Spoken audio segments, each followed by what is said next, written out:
महाकुंभ का आज 37वां दिन है।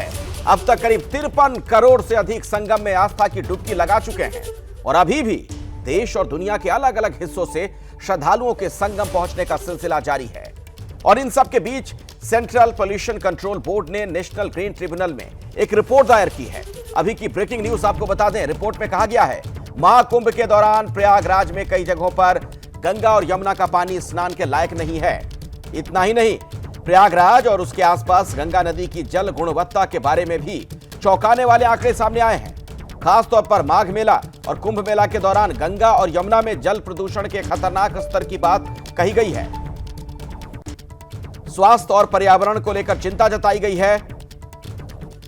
इस रिपोर्ट में 4 बातों पर फोकस है। पहली बात यह, नदी जल की गुणवत्ता में गिरावट। दूसरी बात इस रिपोर्ट में यह है, सीवेज ट्रीटमेंट प्लांट पर क्षमता से ज्यादा दबाव। तीसरी बात, जियो ट्यूब फिल्ट्रेशन सिस्टम फेल। और चौथी बात इसमें कही गई कि प्रमुख नालियों में निगरानी का अभाव है। अब इस मामले की अगली सुनवाई 19 फरवरी यानी कल होगी। तो गंगा यमुना स्नान के लायक नहीं, यह बात कही गई है इस रिपोर्ट में। प्रयागराज में प्रदूषण को लेकर गंभीर सवाल खड़े किए गए हैं। आइए सीधे मैं आपको लिए चलता हूं, मेरे सहयोगी अंकित गुप्ता विस्तार से यह खबर आप तक पहुंचाने वाले। अंकित, इसमें तो जो बातें कही गई हैं रिपोर्ट में, यकीनन चिंता बढ़ाने वाली बात है। बिल्कुल, ये चौंकाने वाले तथ्य है क्योंकि ये कुंभ इस समय महाकुंभ चल रहा है जहां पर करोड़ों लोग स्नान कर रहे हैं। लेकिन जो सेंट्रल पोल्यूशन कंट्रोल बोर्ड की ये रिपोर्ट है, ये अपने आप में जो चौंका रही है। क्यों चौंका रही है, क्या क्या तथ्य है, हमारे साथ में इस मामले में जो याचिकाकर्ता वकील हैं गौरव बंसल, वो है।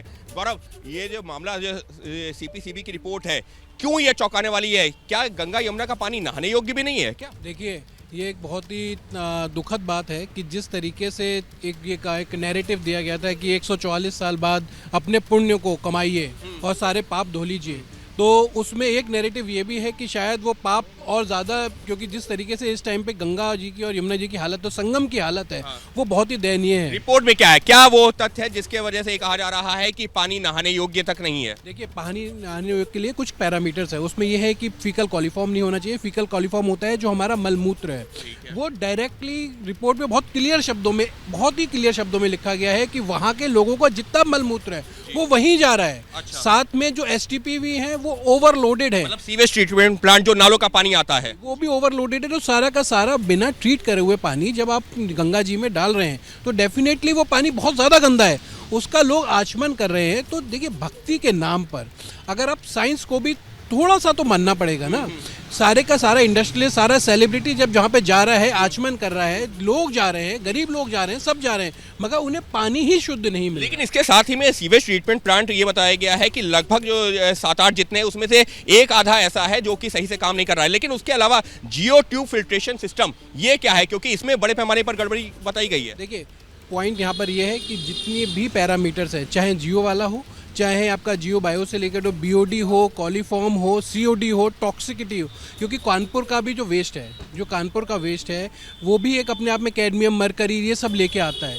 तो जब आप पूरा का पूरा पानी तो प्रवाह कर रहा है ना, तो जब सारा का सारा पानी जा रहा है तो गंदगी तो साथ लेते हुए आ रहा है। हाँ। तो जब आप इसको इस तरीके समझ सकते हैं कि एक पानी था जो साफ आ रहा था ऊपर से, नदी नाले मिलते चले गए, इंडस्ट्री का सारा वेस्ट मिलता चला गया, केमिकल्स मिलते चले गए, तो आज के समय में जो पानी की शुद्धता है वो तो जीरो है। साथ में लेकिन वहाँ तो लोग आचमन भी, क्योंकि जब ऐसा जो है कोई कार्यक्रम होता है, नदी के किनारे जाते हैं लोग, आचमन भी करते हैं, नहाना तो क्या होता ही है। तो आप कह रहे हैं कि आचमन के लिए तो पानी है ही नहीं, इनफैक्ट नहाने योग्य भी नहीं। सर, ये मैं नहीं कह रहा हूँ, ये अब सीपीसीबी की रिपोर्ट कह रही है और ये भारत सरकार की एक ऑटोनोमस बॉडी है, तो इस पे कोई संदेह भी नहीं हो सकता। तो सीपीसीबी आचमन तो बहुत दूर की बात है, आप उसको मतलब आप उसमें उतर नहीं सकते नहाने के लिए, जिस तरीके की रिपोर्ट है उसका ये कहना है।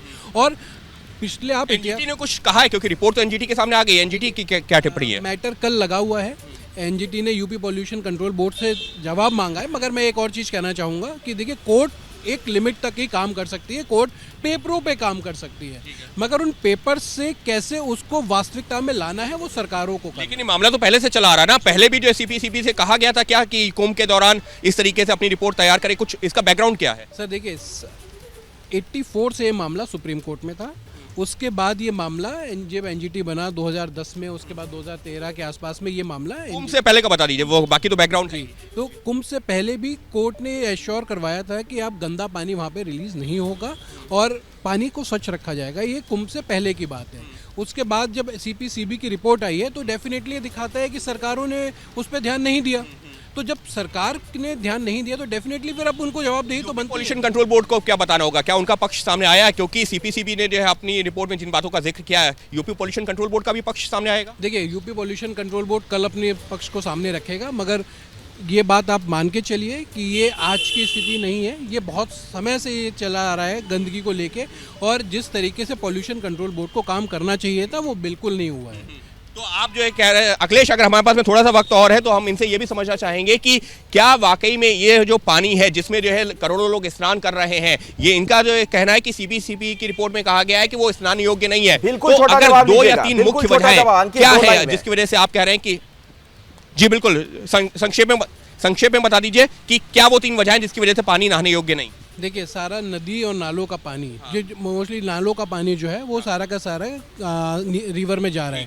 इंडस्ट्रियल वेस्ट सारा का सारा उन नालों में आ रहा है, फिर वो रिवर में जा रहा है। इसी तरीके से सारा सीवेज जो हमारे मलमूत्र वो भी सब जा रहा है। तो इसी वजह से ये वो 3 मुख्य आधार हैं जिसके आधार पर सीपीसीबी रिपोर्ट में बात कही गई है कि पानी नहाने योग्य नहीं है। मैं आऊंगा दोबारा, आगे आपसे बात करेंगे।